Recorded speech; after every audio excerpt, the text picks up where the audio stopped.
are such a genuine gem. Thank you for clicking on my video. I'm Brooke Makenna, but today's case is about the disappearance of Teekah Lewis.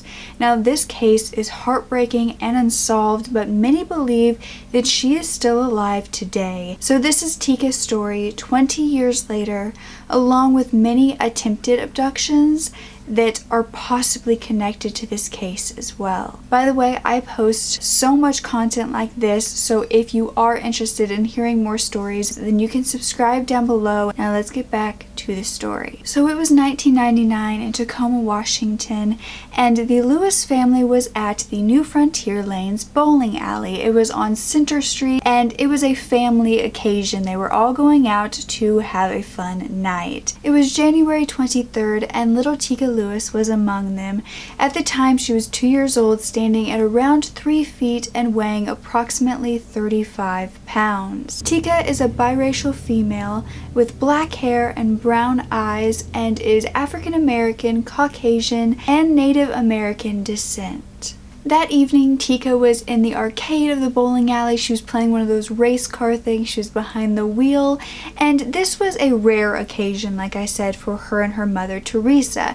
Teresa rarely ever went out bowling, but this was a thing that she wanted to do to see her family members. And so when she went up to bowl, when it was Teresa's turn, she asked her other family members, "Will you look after Teekah for me while I bowl for 2 seconds?" Now, whether these family members forgot to watch her or they looked away for a split second, this would be the last time anyone would see Teekah.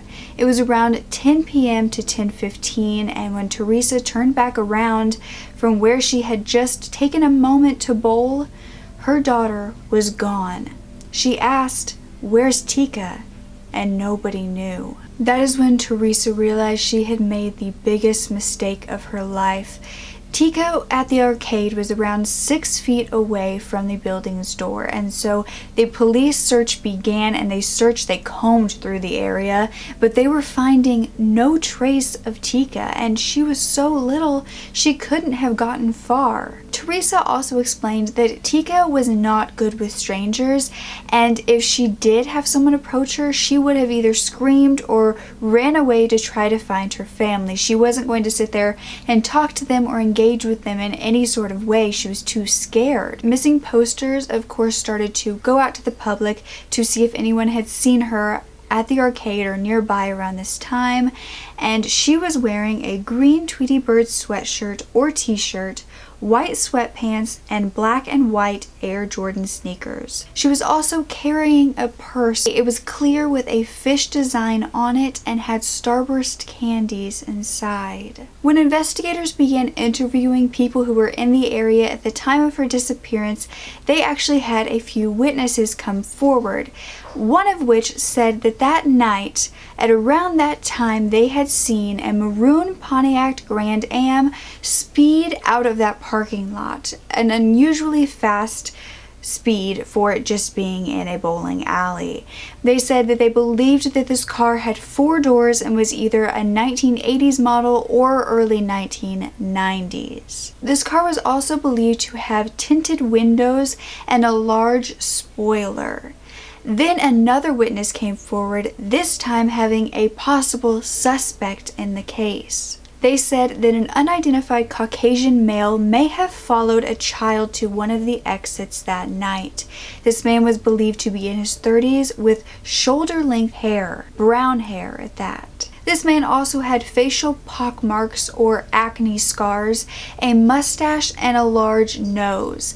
Now, this man nor the car were ever found and could never be really connected or ruled out in Teekah's disappearance. Teekah's mother knew for a fact that her baby did not just up and walk out of that bowling alley on her own, and she knew this because when she got up to go search for her, she went out a side door, and it was far too heavy for even her to open. She struggled with it, and she knew that a 2-year-old would be impossible for her. And she also went outside to scream for Teekah, and when she did, she knew that if Teekah was anywhere in the area, she would come running back at the sound of her mother's voice. You could really tell by what Teresa was saying that Teekah was a mama's girl, and she was so incredibly attached and probably had a little bit of, not anxiety, but she was just more of a shy, reserved child. So Teekah's mother, Teresa, believed that Teekah was not even still in the area when she stepped outside just moments after she had seen her in the arcade. So if in a split second Teekah was gone to the point where she wasn't even in the area, how could she have gotten away that fast? Was it a car? That seemed like the only likely possibility at this point. Unfortunately, all of these searches and the questioning that they were doing of everyone that they could possibly think of that would know something were leaving them empty-handed, and of course everybody was getting anxious the longer Teekah was missing, but more for the fact, if not even just for her safety, but also for her health, because Teekah had asthma and she really required medical supervision and an inhaler or even a ventilator sometimes, and she was obviously not going to have this. When police began looking into this bowling alley and the criminal history, the criminal activity surrounding it, they found several different things, one of which was 2 months before Teekah's disappearance in November of 1988, when a 4-year-old boy was sexually assaulted in a bathroom at that very bowling alley. The suspect in that case had curly brown hair,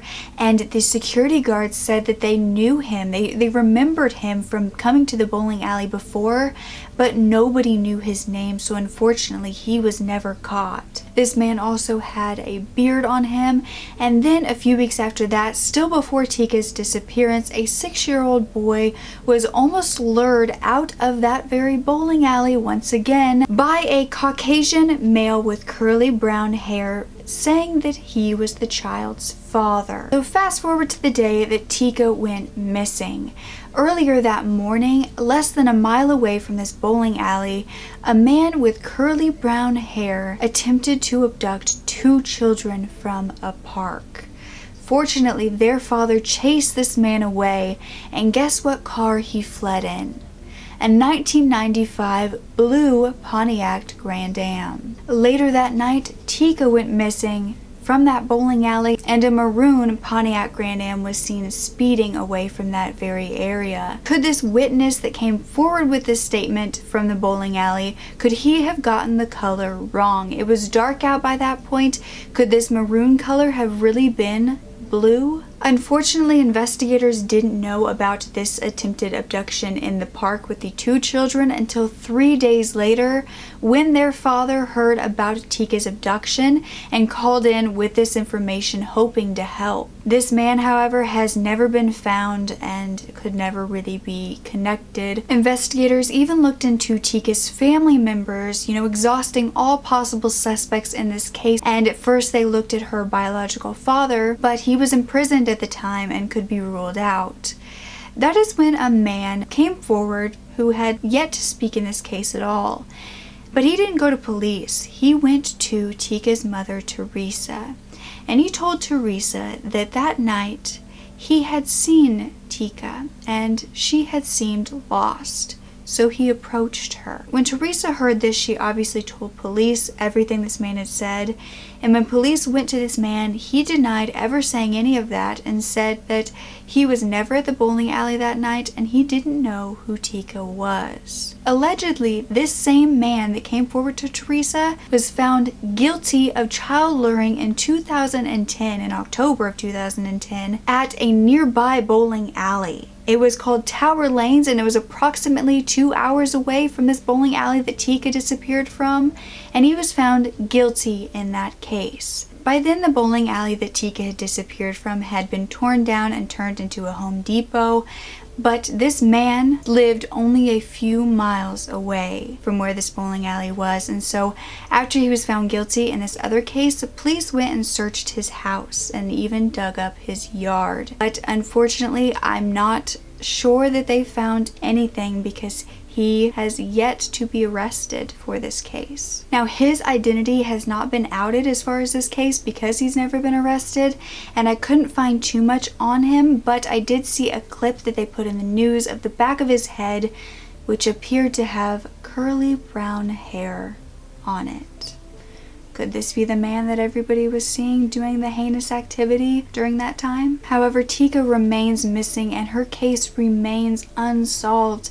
And she was known as a quiet, shy girl who loved her candy. She was a beautiful young woman, and she did have some very distinguishing characteristics, which I really want to put in here in case you know her today, in case you come across her and can identify her by these very things. She has a large birthmark on her left buttocks as well as natural red highlights in her hair. She also has patches of light discoloration on her face as well as her left buttocks from eczema, and she also has facial dimples and pierced ears.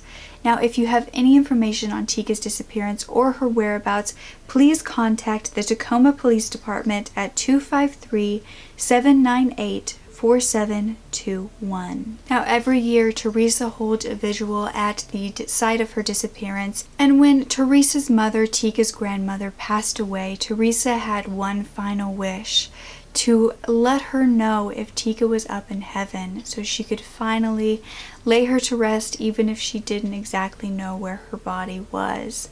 And she claims that every time her mother talks to her, she tells her that Teekah is not up in heaven, that she is still here on this earth with us. And Teresa has now put her DNA in genealogy websites, hoping that maybe Teekah was adopted, and will look into who her real relatives are and find her mother that way. Now, the main reason I wanted to do this case now was because it has been 20 years since this case happened, since Teekah disappeared.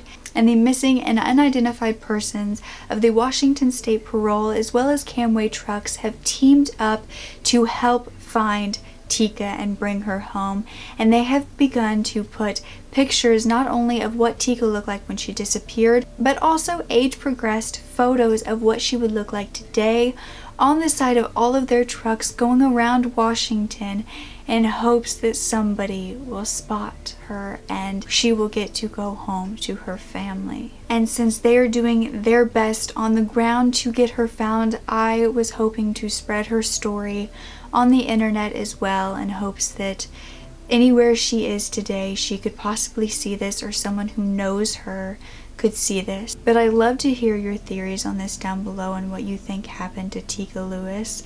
Do you think that it was a trafficking scheme? Do you think it was an illegal adoption of sorts? Do you think it was a man who still has her to this day? And if so, does she know she was abducted? I do really find that the man who gloated to Teresa about talking to her that night probably has a lot more to do with the case than they have found, because he had no further help in the case. Why would you come to the mother with this seemingly insignificant information, knowing that it just made you look guilty, unless he wanted her to know? She was only 2 at the time she was abducted, and she was an innocent little child. It seemed to me that she was really good about knowing not to go with strangers, so I just want to know how somebody got her outside without causing a scene.